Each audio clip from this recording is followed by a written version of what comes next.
안녕하십니까, 레필입니다. 5월 21일 삼성전자 보도록 하겠습니다. 삼성전자 보겠습니다. 2,200원 상승해서 3.3% 상승했고요. 68,400원으로 마무리가 되었습니다. 자, 삼성전자는 드디어 벽을 뚫고 또 한번 레벨업을 하였습니다. 먼저 차트부터 한번 살펴보면 계단식으로 이제 올라가는 모습이 보였었는데요. 그동안 이제 6만 전자에서 갇혀서 크게 뻗어나가지 못하는 모습이었습니다. 그래서 작년 7월 달부터 해서는 주가가 계속 오르락내리락을 하면서 진행이 되었고요. 저점을 점점 높여가는 추세가 계속 이어졌습니다. 그래서 완연하게 점점 이제 저점을 높여가는 그런 반등세가 이어졌습니다. 이번에 이제 코스피가 반등을 하면서 같이 좀 반등을 했고요. 이 N자로 반등을 성공을 하면서 결국에는 최근 한 10개월 동안 주가에서 가장 높은 위치에 위치를 하게 되었습니다. 자, 그래서 드디어 이제 6만 원 후반대로 진입을 하였고요. 7만 원을 목전에 두고 있는 그런 상황입니다. 자, 그래서 삼성전자는 61선, 121선, 그 다음에 21선이 모두 우상향을 하고 있는 패턴으로 계속해서 좋은 흐름이 이어질 수 있을 것으로 기대가 됩니다.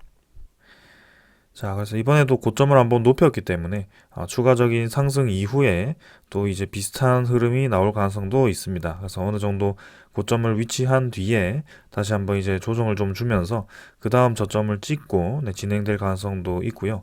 삼성전자 같은 경우는 코스피의 1위 종목이다 보니까 전체적인 대형주에 대한 그런 장세가 오지 않으면 큰 상승을 경험하기가 쉽지 않은 종목이기도 합니다. 그래서 삼성전자 같은 경우는 이제 금리 인하라는 그런 시장의 유동성이 풀렸을 때 그런 자금들이 이제 유입이 되면서 좀 대형주 위주로의 상승세가 왔을 때 좀 강하게 올라가는 경향이 있는데요.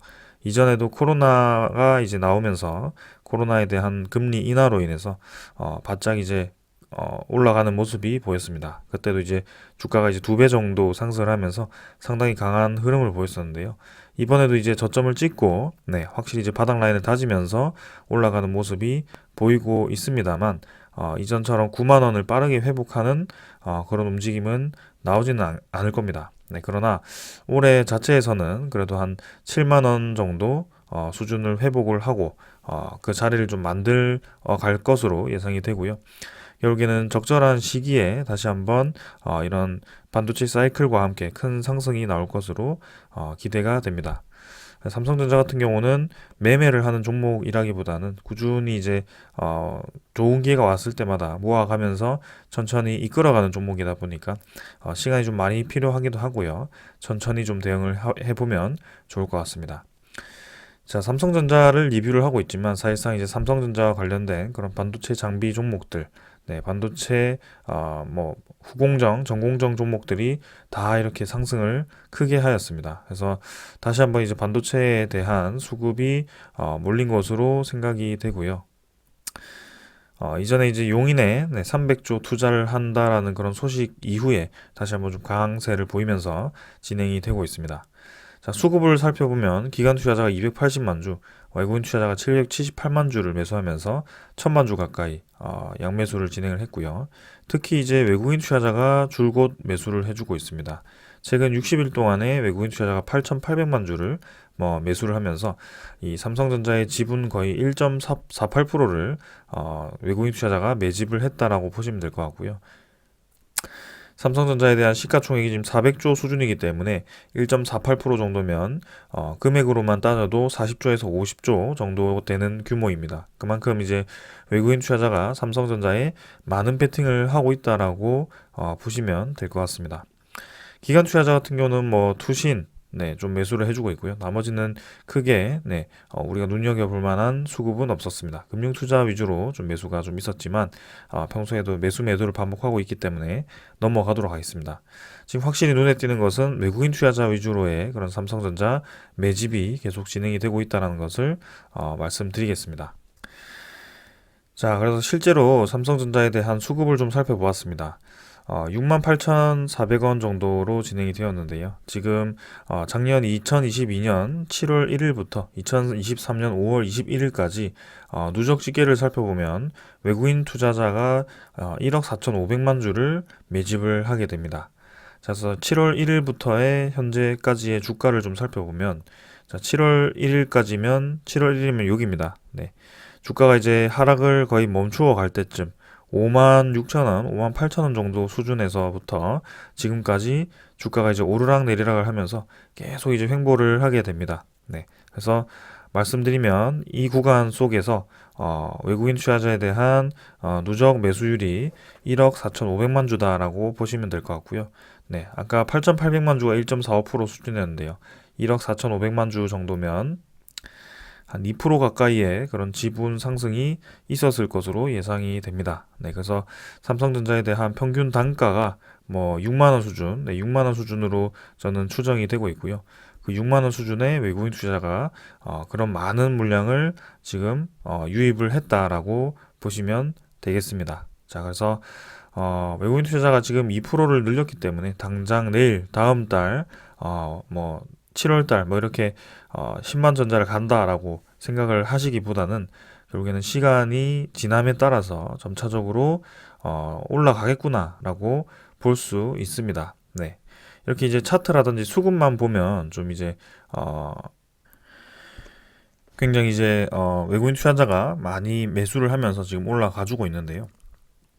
분명히 이제 우리가 접하는 소식들은 반도체 시장이 굉장히 좋지 않고 이 반도체에 대한 재고가 상당히 많다라고 네, 소식을 듣고 있습니다. 실제로 삼성전자가 32조, SK가 17조에 가까운 그런 반도체 재고를 가지고 있음에 따라서 이 가격이 떨어집니다. 반도체 가격이 당연히 양이 많으니까 공급 과잉으로 네, 공급 과잉이라고 할까요? 그런 영향으로 반도체 가격이 떨어지게 되어 있습니다. 특히 우리나라는 D램, 그죠? 메모리 반도체가 주력 상품입니다. 그래서 그 메모리 반도체에 대한 공급 과잉으로 인해서 반도체에 대한 가격이 떨어지게 되고, 그럼에 따라서 자연스럽게 삼성전자와 하이닉스가 실적이 최악의 상황으로 갈 수밖에 없는 것이고요. 자연스럽게 우리나라에 대한 수출 물량도 상당히 이제 삼성전자, 하이닉스가 큰 비중을 차지했기 때문에 이렇게 떨어질 수밖에 없는 상황이 만들어진 것입니다. 자, 그래서 재고가 이제 계속해서 늘어나고 있는 상황인데요. 그 재고가 이제 언제 줄어들지에 따라서 이 삼성전자와 SK 하이닉스가 이 위기를 돌파할 수 있을 것으로 생각이 됩니다. 그래서 현재 상황, 네, 이런 소식들만 보면 사실 삼성전자와 SK 하이닉스가 2분기 실적도 그렇게 좋지 않을 것으로 예상이 됩니다. 그런데 외국인 투자자가 일찌감치 작년 7월부터 해서 작년 하반기부터 해서 꾸준히 삼성전자를 매집을 해왔단 말이죠. 네, 그래서 그 당시에도 사실 반도체 실적이 올해 1분기에도 좋지 않을 것이다라는 것은 예상이 되어 왔습니다. 근데 미리미리 저렇게 이제 유입이 되어 왔고요. 최근에 이제 코스피에 대한 유입 금액의 상당 부분이 지금 삼성전자로 쏠렸다는 것을 알 수 있습니다. 자, 그렇다면 지금 뭐 올해 2분기까지 좋지 않은 것은 알 수 있겠지만 이제 하반기 그리고 내년 시장으로 갔을 때 분명히 이제 반도체가 반등할 가능성이 있다라는 것을 이 외국인 투자자가 네, 생각을 한 것 같고요. 거기에 대해서 이제 저평가된 종목 위주로 좀 이제 매수를 집중적으로 진행하고 있지 않나라는 생각을 좀 하고 있습니다. 자, 그래서 이제 앞으로에 대한 삼성전자의 흐름을 좀 말씀을 드리기 위해서 하나둘씩 이제 소식을 좀 전해드리도록 하겠습니다. 자, 삼성전자는 업계 최선단 12나노급 공정 D램 양산을 이제 시작을 한다라고 합니다. 그래서 우리가 흔히 접하는 뭐 3나노, 2나노 뭐 그런 얘기가 있는데 갑자기 이제 12나노인데 최첨단 공정이라고 합니다. 가장 낮은 공정이죠. 네, 가장 작은 공정이라고 해서 최선단 공정이라고 하는데요. 지금 3나노, 2나노 하다가 12나노가 됐는데 왜 가장 작다라고 하는가? 라고 할 수 있는데 반도체의 경우에는 메모리 반도체가 있고 비메모리 반도체가 있다라고 말씀드렸습니다. 그래서 비메모리 반도체에서는 지금 이제 TSMC와 삼성전자가 1, 2위를 각각 차지를 하고 있고 그 와중에 이 비메모리 반도체에 있어서 그 반도체 사이즈가 최근에 이제 3나노까지 떨어지는 그런 상황이 만들어진 것입니다. 자, 그러나 이제 메모리 반도체는 TSMC가 없고요. 지금 삼성전자와 SK 하이닉스, 네, 이런 우리나라 두 기업이 꽉 잡고 있습니다. 네, 그래서 전체 이 비중의 50% 정도를 차지하고 있는 것으로 제가 알고 있고, 거기에 대해서 지금 삼성전자가 최초로 이제 12나노급 공정으로 16GB 이 D램 양산을 시작했다라고 합니다. 그래서 이전 세대 제품 대비해서 생산성이 20% 상승을 했고요. 소비 전력이 23% 개선이 되었다라고 합니다. 생산성이 20% 개선되었다라는 말은 똑같은 이제 시간을 들여서 똑같은 과정을 거쳤는데 그 하나에서 나올 수 있는 개수가 20%더 많아졌다라고 보시면 됩니다. 그래서 이제 시간당 생산할 수 있는 이 칩 개수가 훨씬 많아졌다라고 이해를 하시면 될 것 같고요. 거기에 대해서 또 소비 전력까지 개선이 되다 보니까 칩 하나하나의 그런 성능까지도 개선이 되면서 앞으로 이제 그런 수요 업체들에 대해서 상당히 이제 유리하게 작용할 것으로 생각이 됩니다. 그래서 유전율이 높은 신소재 적용을 통해서 전하를 저장하는 뭐 캐패시터 용량을 늘렸다라고 하는데요. 이런 이제 기술적인 내용들은 좀 어렵기 때문에 넘어가도록 하고요. 이런 소재를 새롭게 이용해서 네, 그렇게 삼성전자가 이 성능을 업그레이드 했다라고 이해를 하시면 되겠습니다. 그래서 반도체 같은 경우는 최근에는 나노 사이즈, 그죠? 점점 작아지는 나노 사이즈, 미세화하는 게 첫 번째 기술이고요. 두 번째는 저렇게 이제 신소재를 이용해서 기존의 똑같은 회로이더라도 그런 소재의 특성에 따라서 반도체 성능이 달라질 수 있기 때문에 이렇게 두 가지 정도로 크게 이제 기술이 나뉜다라고 보시면 되겠습니다. 자, 그래서 이렇게 데이터 센터, 그다음에 인공지능, 차세대 컴퓨팅 등 다양한 응용처에 공급할 계획이다라고 되어 있고요. 앞으로 이제 이런 D램 시장이 살아남에 따라서 이 D램에 대한 이 시장 점유율을 계속 유지할 수 있는 그런 새로운 이 반도체가 나왔다라고 이해를 하시면 되겠습니다. 자, 그래서 반도체 가격도 이제 싸졌고, 네, 저렇게 이제 신기술을 적용한, 그죠? 신기술을 적용한 최첨단 반도체 칩도 새롭게 나왔고, 그럼 이제 이 반도체 칩을 구매하는 사람 입장에서는 상당히 이제 반도체를 구매할까 말까 하는 그런 좀 이 고민스러운 상황이 생겼을 것 같습니다. 이제 반도체 가격이 떨어질수록 점점 이제 이 구매하는 입장에서는 이게 이렇게 싸졌어? 라면서 이제 투자를 할 수 있는 그런 상황이 만들어지는 것인데요. 그 시기가 이제 머지않았다라고 시장에서는 판단을 하고 있는 것 같습니다. 자, 그럼 이제 그런 시장이 가속화될 수 있는 트리거가 있으면 좋을 것 같은데요. 그 가속화될 수 있는 트리거에 대해서 제가 좀 말씀을 드리려고 합니다. 자, 삼성전자 반도체 사이클이라고 하는 이야기가 2016년, 2017년부터 갑자기 이제 등장하기 시작합니다. 네. 지금 이제 2023년인데요. 6년 전부터 이제 반도체 시장이 갑자기 뜨기 시작하면서 이런 반도체 슈퍼 사이클이라는 내용이 등장하기 시작합니다. 그래서 약 2년 사이클로 해서 지금 두 번 정도 지나갔고요. 이번에 다시 한번 올 수 있다라는 얘기가 나오고 있는데 금리에 대한 그런 인상으로 조금 늦어지고 있긴 합니다. 그러나 그때 분명히 있었습니다. 그때 2016년 때 트리거가 되었던 하나가 있습니다. 여러분들 기억하실지 모르겠지만 이세돌과 알파고의 바둑 대결이 있었습니다. 그때 이제 세간의 관심이 엄청났었는데요. 이 알파고라는 것이 인공지능을 이용한 그런 세계 최초의 바둑 기사였죠. 그래서 이세돌이 알파고에게 패배를 하면서 인공지능에 대한 무서움을 모두가 이제 실감할 수 있는 그런 이 상황이 만들어졌는데요. 그 알파고 등장 이후부터 아주 많은 AI들이 등장을 하게 됩니다. 그래서 그런 AI라든지 뭐 그런 서버라든지 그런 투자가 아주 활발하게 진행이 되면서 반도체 수요가 확실하게 늘었고요. 거기에 대해서 반도체 슈퍼 사이클이라는 얘기가 등장을 하게 됩니다. 자, 그러면 이번에도 그런 유사한 혁명과 같은 좀 이 얘기가 하나 나왔었죠. 챗 GPT였습니다. 여러분들 이 뉴스에서도 많이 접해 보셨을 텐데요. 오픈형 AI라고 해서 거의 이제 사전 같은 그런 AI입니다. 그래서 모든 데이터를 다 집어넣고 이제 우리가 질문을 하면 거기에 맞게 알아서 이제 학습을 해서 이 대답을 해주는 그런 상황인데요. 그 많은 정보를 이제 넣기 위해서는 당연히 이제 데이터를 저장을 할 수 있는 서버가 있어야 됩니다. 그 서버에 대한 기본은 D램입니다. 데이터를 저장하고 데이터를 효율적으로 처리하기 위한 그런 칩들이 무수히 많이 들어가야 되는데요. 그게 이제 D램 역할을 하게 되는 거죠. 그래서 이 삼성전자의 D램 제품이 결국에는 이런 서버를 구축하면 구축할수록 많은 필요가 많은 수요가 이제 생길 거고요. 거기에 대해서 이제 본격적으로 가격이 또 상승을 하면서 삼성전자의 실적 상승으로 다가올 수 있다라는 것입니다. 그래서 챗 GPT 등장 이후에 미국의 그런 여러 기업들이 합심을 해서 AI가 너무 이제 빠르게 발전을 하면 우리가 부담스러울 수 있기 때문에 개발을 조금 멈추면서 진행을 하자라는 얘기를 할 정도로 상당히 이제 파급력이 컸습니다. 자, 그래서 이 챗 GPT가 나오는 순간 그 뒤부터 해서 이런 구글 AI 챗봇 뭐 바드라든지 아니면 빙에서 나오는 그런 또 새로운 그런 뭐 AI 뭐 챗봇이라든지 네, 그런 여러 기업들이 이런 챗봇을 등장시키기 시작합니다. 네, 그래서 이 데이터를 계속 늘려가고 데이터 저장량을 늘려가고 학습을 계속 시켜야 되는 그런 상황이 만들어졌을 때는 결국에는 많은 서버를 구축할 수밖에 없고요.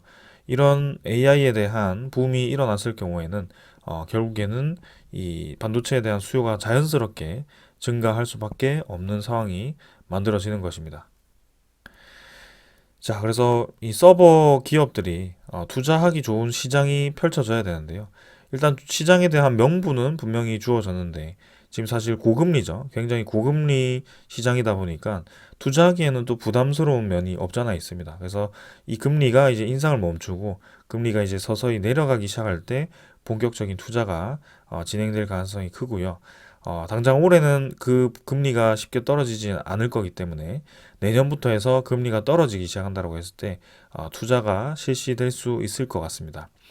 그렇다고 이제 마냥 금리가 다 떨어질 때까지 기다리기도 쉽지 않기 때문에 결국 시간에 따라서 그 적절한 기준에서 네, 투자가 시작될 것으로 보이고요.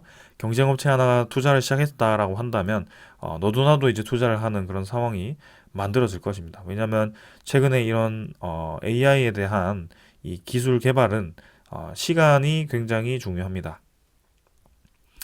그래서 선두주자를 달리기 위해서는 바로바로 이제 투자를 해야 되기 때문에 그렇게 미룰 수가 없거든요. 그래서 지금은 그런 상황이 지금 만들어지고 있다라는 것이 굉장히 중요한 점이다라고 말씀을 좀 드리겠습니다. 그래서 지금까지는 이제 메모리 반도체에 대한 호황기가 올 거다라고 좀 말씀을 드렸는데요. 이제는 비메모리 반도체입니다. 삼성전자가 이제 TSMC의 기술이 뒤진다, 조금 뒤처진다라고 얘기가 계속 나오고 있습니다. 실제로 이제 TSMC에 대한 기술이 좋기도 하고요. 시장에 대한 점유율도 상당히 높습니다. 이 비메모리 반도체가 이 언급이 되는 이유가 메모리 시장보다 비메모리에 대한 시장이 더 크고요. 거기에 대해서 앞으로 이 차량용 비메모리 반도체라든지 그런 것들이 시장이 점점 커짐에 따라서 이 파운드 시장이 상당히 커질 거라고 예상이 되어 있습니다. 그래서 이 파운드리 시장에서 TSMC를 꺾어야 되는 삼성전자의 입장인데요. 이번에 이제 파운드리 시장을 5년 안에 TSMC를 뛰어넘을 수 있다라고 이렇게 삼성전자 사장이 직접 얘기를 했다라고 합니다. 자, 그래서 내용을 좀 살펴보면 삼성전자가 파운드리가 이제 출범 5년 만에 매출 200억 달러를 처음 돌파를 했다라고 합니다. 그래서 지난 연간 매출이 27조 6천억 원을 기록을 했고요. 2018년에 15조 5천억과 대비해서 5년 만에 매출이 2배 정도로 성장을 했다라고 합니다. 그래서 매출 성장률이 연간 5년간 15.6%에 달하는데요. 계속해서 TSMC와 엎치락 뒤치락을 하면서 그 차이를 좁히려고 노력을 하고 있습니다. 자, 이번에 이제 나온 얘기로는 삼성전자가 지속적으로 2나노미터 공정부터 TSMC를 압도할 기술력을 갖췄다라는 자신감을 비치고 있다라고 하고요. 냉정하게는 지금 삼성전자의 파운드리 기술이 TSMC보다 1, 2년 뒤처져 있지만 앞으로 이 5년 안에 TSMC를 앞설 수 있다. 삼성전자가 3나노 파운드리 공정부터 세계 최초로 적용한 게이트 올 어라운드 GAA 기술 덕분인데 그 TSMC는 이걸 적용하지 않고 있다고 합니다. 그래서 이 공정을 활용하면 기존 공정 대비 면적은 45%가 작고 소비 전력이 50% 적게 드는 칩을 제조할 수 있다라고 하고요. 네, 거기에 대해서 이 성능이 확실하게 좋아질 것으로 기대가 됩니다. 그래서 여기 여러분들이 GAA라고 하면 굉장히 생소하실 것 같아서 이렇게 이제 그림이 있는데요. 이게 GAA 게이트 구조라고 보시면 됩니다. 네. 기존에는 이제 위아래로만 접착을 하다가 이렇게 이제 사이에 끼워서 사면이 접착할 수 있는 게이트 올 어라운드를 그런 얘기를 하는 거고요. 그 사각형을 그냥 하면 또 이제 면적이 작을 수 있으니까 중간중간에 이렇게 시트 형태로 표면적을 늘려서 효율을 높이는 그 방법을 채택을 하고 있는 겁니다. 그래서 경쟁사 대비 지금 기술력을 높이기 위해서 삼성전자가 많은 노력을 하고 있다라고 이해를 하시면 될 것 같고, 비메모리 반도체, 메모리 반도체가 지금 이제 앞으로 다가오는 호황기를 준비하고 있다. 네, 삼성전자는 그 시장을 대비를 하고 있다라고 이해를 하시면 되겠습니다. 자, 거기에 이어서 이제 로봇 투자까지 단행을 하면서 지금 이제 앞으로에 대한 시장에 대한 상승을 기대를 하고 있고요. 휴대폰 시장이 이제 그런 경기 침체와 함께 좀 주춤하기도 했지만 앞으로 이제 그 경기가 활성화됨에 따라서 금리 인하에 대한 시장이 다가옴에 따라서 분명히 이제 휴대폰에 대한 수요도 늘어갈 수밖에 없다라고 생각을 합니다. 네, 그래서 앞으로 계속 좋은 움직임이 나올 거라고 생각을 하고 있고요. 단기간에 급등을 기대를 하고 있지는 않습니다. 당연히 천천히 올라갈 거라고 생각하고 있고요. 그럼 파격적인 이제 금리 인하가 나오지 않는 이상은 이렇게 이제 한두 달 만에 가격이 2배 이상 뛰는 상황은 만들어지지는 않을 겁니다. 이전처럼 이제 한 1년에 거쳐서 올라가는 상황이 만들어질 가능성이 크기 때문에 천천히 기다려 보시면 좋을 것 같습니다. 분명히 이제 전고점 이상은 치고 나갈 것으로 기대를 하고 있고요. 시간이 지남에 따라서 좋은 결과 기대를 합니다. 삼성전자가 또 배당을 주기 때문에 배당금을 받으면서 기다리는 것도 좋은 방법이다라고 말씀을 드리겠습니다. 자, 오늘 이 정도로 삼성전자 리뷰를 마치고요. 네, 또 이렇게 거의 한 달마다 이렇게 말씀을 드리는 것 같습니다. 매일매일은 말씀드리지 못하지만 계속해서 종종 이렇게 말씀드리도록 할 거고요. 그리고 삼성전자 이외에도 반도체 관련 종목들, 좋은 종목들이 많기 때문에 한번 리뷰하는 시간 다시 한번 가져보도록 해보겠습니다. 감사합니다.